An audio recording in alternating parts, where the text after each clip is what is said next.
ਵਾਹਿਗੁਰੂ ਜੀ ਕਾ ਖਾਲਸਾ, ਵਾਹਿਗੁਰੂ ਜੀ ਕੀ ਫਤਿਹ। ਸਤਿ ਸ਼੍ਰੀ ਅਕਾਲ ਸਾਰਿਆਂ ਨੂੰ। ਜਿਵੇਂ ਤੁਹਾਨੂੰ ਪਤਾ ਹੈ, ਮੈਂ ਅਮਾਨਤ ਕੌਰ ਹਾਂ। ਮੈਂ ਰਾਜਵੀਰ ਜਵੰਦਾ ਦੀ ਬੇਟੀ ਹਾਂ। ਮੇਰੇ ਪਾਪਾ ਮੇਰੇ ਸਭ ਤੋਂ ਪਿਆਰੇ ਪਾਪਾ ਸੀ। ਮੇਰੇ ਪਾਪਾ ਮੈਨੂੰ ਇੱਕ ਲੱਕੀ ਚਾਰਮ ਮੰਨਦੇ ਸੀ। ਉਹ ਕਹਿੰਦੇ ਸੀ ਕਿ ਮੈਂ ਤੈਨੂੰ ਬਹੁਤ ਪਿਆਰ ਕਰਦਾ, ਤੂੰ ਕਦੀ ਵੀ ਮੇਰੇ ਤੋਂ ਦੂਰ ਨਹੀਂ ਹੋਣਾ।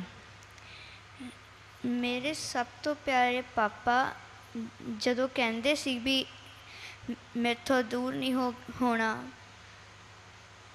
ਵੀ ਉਹ ਮੇਰੇ ਤੋਂ ਹੀ ਦੂਰ ਚਲੇ ਗਏ। ਅਤੇ ਹੁਣ ਜਦੋਂ ਫਿਊਚਰ ਆਏਗਾ, ਮੈਂ ਆਪਦੇ ਪਾਪਾ ਦਾ ਸੁਪਨਾ ਪੂਰਾ ਕਰੂੰਗੀ। ਅਤੇ ਮੈਂ ਇਹ ਵੀ ਕਹਿਣਾ ਚਾਹੁੰਦੀ ਹਾਂ ਕਿ ਜਿਵੇਂ ਮੇਰੇ ਪਾਪਾ ਨਾਲ ਹੋਇਆ, ਇਹ ਕਿਸੇ ਹੋਰ ਦੇ ਪਾਪਾ ਨਾਲ ਨਾ ਹੋਵੇ।